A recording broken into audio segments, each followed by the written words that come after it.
আল্লাহ তাবারাক ওয়া তাআলা নিজে নবী করিম সাল্লাল্লাহু আলাইহি সাল্লামের জীবনকে নিয়ে কসম খেয়েছেন, লা আমরুকা ইন্নাহুম লাফি সাকরাতিহিম ইয়ামাহুন। কোরআনে এসেছে। হযরত ইবনে আব্বাস রাদিয়াল্লাহু আনহু বলতেছেন, আমরা কখনো কোথাও পাই না যে আল্লাহ কোন মানুষের জীবন নিয়ে কসম খেয়েছেন, শুধু আমাদের নবী মুহাম্মদুর রাসূলুল্লাহর জীবন নিয়ে কসম খেয়েছেন। সুবহানাল্লাহ। আল্লাহ কসম যখন খান কোন বিষয়ে, কসম দেন কোন বিষয়ের, সেই বিষয়ের মর্যাদা বেড়ে যায়, গুরুত্ব বোঝায়। আল্লাহ রসুল তার আল্লাহ তাবারাক ওয়া তাআলা তার হাবিবের পুরো জীবন নিয়ে পূর্ণ জীবনের শপথ করেছেন, লা আমরুকা ইন্নাহুম লাফি সাকরাতিহিম ইয়ামাহুন। হে নবী, আপনার জীবনের শপথ যে তারা তাদের বিভ্রান্তির মধ্যে নিমজ্জিত আছে। সাহাবায়ে কেরাম বলতেছেন, ইবনে আব্বাস রাদিয়াল্লাহু আনহু বলতেছেন যে আল্লাহ নবীর জন্য এটা অনেক বড় মর্যাদার বিষয়।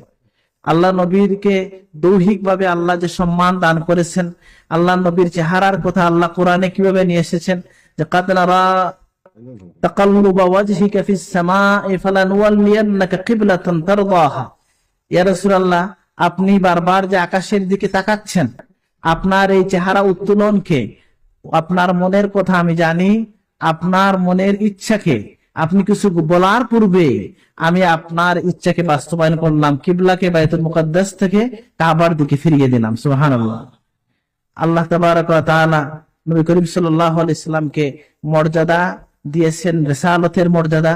আল্লাহ রাসূল নিজে বলতেছেন, আনা সাইয়্যিদু ওয়ালদে আদম, আদম সন্তানের মধ্যে আমি হচ্ছি সবার সর্দার, ওয়ালা ফখরা।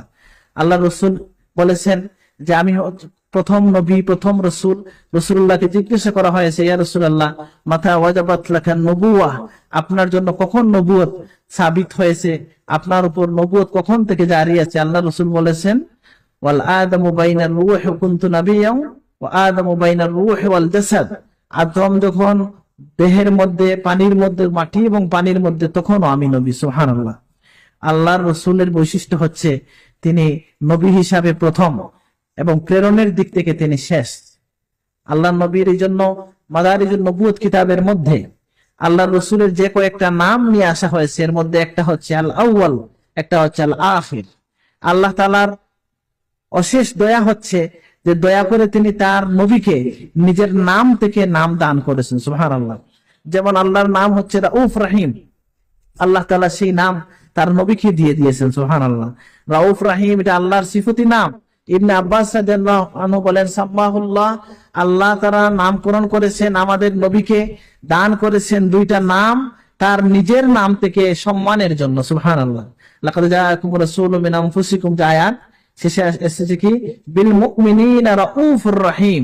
নবী হচ্ছে মুমিনদের জন্য অত্যন্ত দয়াশীল, দয়াদ্র। এবং এই যে আল্লাহ তার নবীকে তার নিজের নাম দান করলেন, এইরকমই একটা নাম মাদারিজুন নবুয়ত কিতাবের মধ্যে আনা হয়েছে যে আল আউয়াল আল আখির, এটাও নবীর নাম। এই নামটা আল্লাহর নাম। এখানে আকীদা শুদ্ধ রাখতে হবে, যখনই আমরা আল্লাহর কথা বলবো তখন সেটা হবে অনাদি, কাদিম। রাসূলুল্লাহর কথা যখন আসবে, ইমানের মধ্যে, এখানে আমাদের কালিমার মধ্যে এই কথাটা এসেছে কি, যে আমরা বলছি যখন আশহাদু আল্লা ইলাহা ইল্লাল্লাহ ওয়া আশহাদু আন্না মুহাম্মাদান আবদুহু ওয়া রাসূলুহু, আবদুহু বলার পরে সাথে সাথে এটা ক্লিয়ার হয়ে গেল যে তিনি খোদা নন, আল্লাহর সমকক্ষ নন। রাসূলুহু মানে তিনি আমাদের মতো নন, তিনি আল্লাহর বাছাইকৃত বান্দা, আল্লাহর নির্বাচিত নবী। আল্লাহু ইয়াজতাবি ইলাইহি মান ইয়াশা ওয়া ইয়াহদি ইলাইহি মান ইউনিব, আল্লাহ যাকে ইচ্ছা তাকে বেছে নেন। এই জন্য আল্লাহ রসুলের বৈশিষ্ট্যের কথা আমি যেটা বলছিলাম, রিসালাতের দিক থেকে আল্লাহ রসুল বৈশিষ্ট্যপূর্ণ। আল্লাহ রসুল দৈহিক মর্যাদার দিক থেকে, মুজিজার দিক থেকে বৈশিষ্ট্যপূর্ণ, নবীজির নামের দিক থেকে বৈশিষ্ট্যপূর্ণ। আল্লাহ তাআলা নবীর নাম দিয়েছেন আল আউয়াল আখির। কিভাবে? সৃষ্টির দিক থেকে নবীজি হচ্ছেন প্রথম, আর প্রেরণের দিক থেকে, নবুয়তের দিক থেকে প্রথম, বেইসতের দিক থেকে, জুহুরে নবুয়তের দিক থেকে, দুনিয়ায় আগমনের দিক থেকে আমাদের নবী হচ্ছেন সর্বশেষ। আল্লাহ কি করলেন?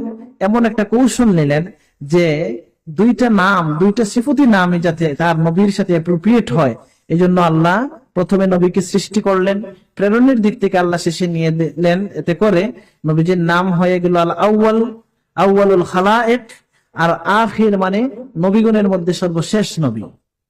এই যে বৈশিষ্ট্য আল্লাহ তাআলা নবীজিকে দিয়েছেন মর্যাদার দিক থেকে, এগুলা মুমিনদের জানার প্রয়োজন এবং রাসূলুল্লাহর সাথে মহব্বত বৃদ্ধির জন্য এটা খুবই প্রয়োজন।